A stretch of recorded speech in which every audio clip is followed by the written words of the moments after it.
What starts as an ordinary youth conference takes a dramatic turn when a 17-year-old speaker challenges the government head-on, calling out the Prime Minister, free speech restrictions, and what he calls a digital surveillance state. But what's really going on here? Is this the voice of a generation fighting back against censorship, or just another headline moment in Britain's culture war?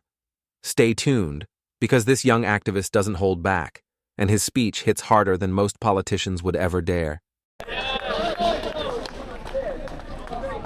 Now, for those who have followed Nick for years, you may know that he's also the Chief Operating Officer of Turning Point UK. Everyone give them a round of applause. Hey! Now, can I bring up David a sec?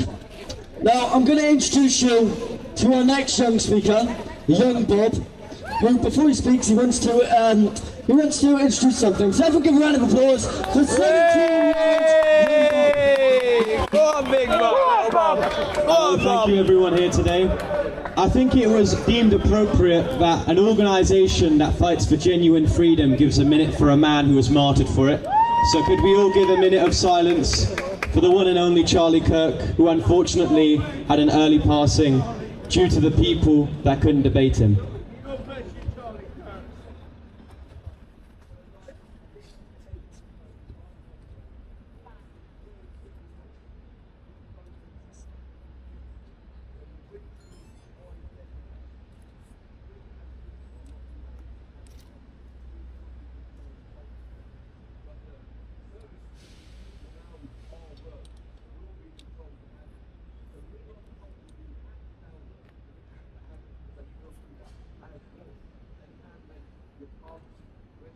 Yeah, we're live. Minute silence.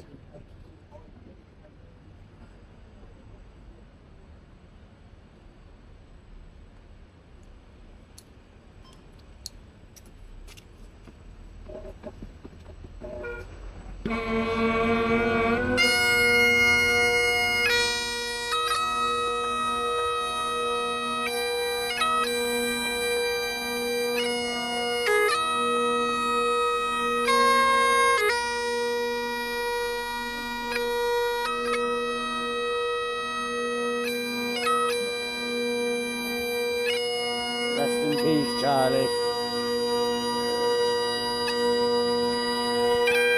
Rest in peace, Charlie.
Well, on fighting for freedom, we have a Prime Minister who is in a bit of a muck right now.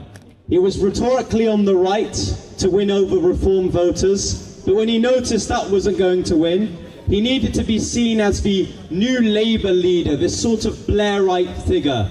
And the best way of doing that is through introducing and developing on a surveillance state. Here's where things get heavy and controversial. A teenager arrested twice under the Public Order Act for statements he insists were political speech. Now, in the UK, laws like Section 19 are meant to stop incitement, direct calls for violence or hate. But here, he's arguing that the state is twisting that line to silence dissent. It's a powerful claim, especially coming from someone still on bail. Whether you agree with his words or not, this clip forces the question: where does free speech end and state control begin? Drop your thoughts below. Do you think the line's been crossed here? We currently have two failed projects here in the United Kingdom. The failed project of multiculturalism and the failed project of a surveillance state. The same state that prevents me as a 17-year-old from going on Bible Hub because I need ID verification from a third party that stores my data. The same surveillance state that decided to arrest a 17-year-old twice, once for filming a counter-protest and another for a Section 14 of the Public Order Act. A section that controls when you protest, how you protest, and where you protest. Now, on my second arrest, whilst halfway through my detention, because they knew it was a trumped-up public order offence, they decided to arrest me for a second section, Section 19 of the Public Order Act, which is inciting racial and religious hatred, for saying, deport all economic migrants. Now, if that statement reaches persecution, I don't know what screams like communist China. They originally, under the Conservatives, introduced arbitrarily defined laws to control your civil liberties to protest. Then they began to block explicit material under the guise of protecting young people for pornography. And I can say this anecdotally. Under that legislation, I have not been prevented from looking at explicit material. It is a laughable suggestion that legislation would prevent young people from watching pornography, especially when we have individuals driving along on a bang bus going on about how they're going to have sex with just legally turned 18-year-olds. So we have a state which right now is trying to reform itself as a party that will smash the gangs, even then making the left disenfranchised by a policy that was introduced under New Labour. Then we have on the right our Home Secretary, under the guise of trying to prevent Palestine Action protests, even though a few years ago she was pictured at the very same demonstrations. She is now going to ban reoccurring protests. Everything is being cornered in by the public.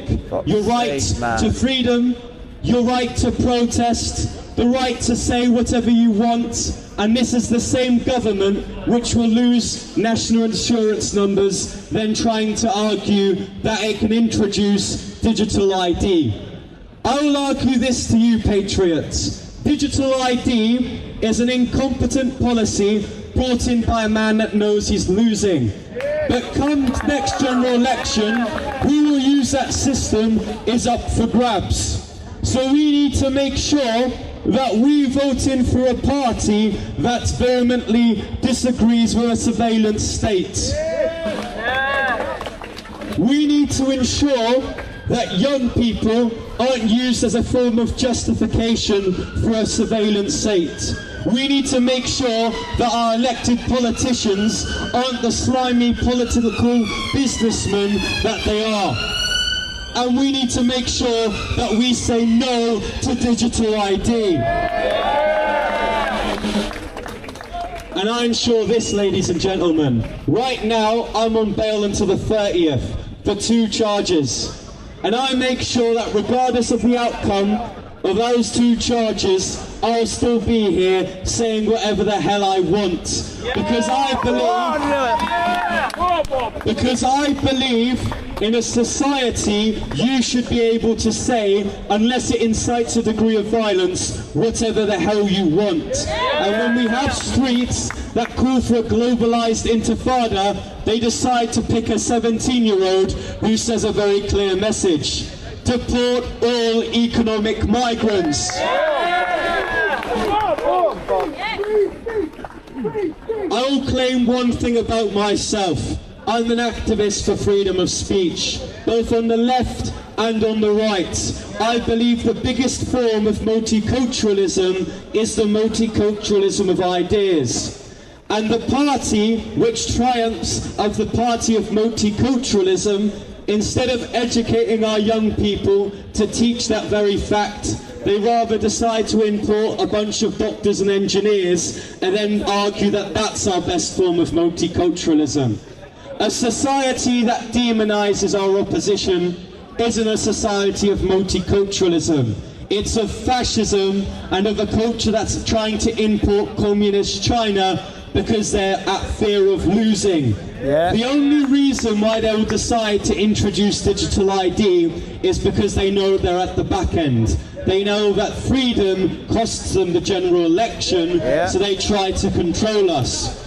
So, if activist organisations continue, if pressure begins to triumph over 10 Downing Street, if protests are consistent, if there's no compliance with digital ID, I promise you, Keir Starmer's reign will come to a very short end.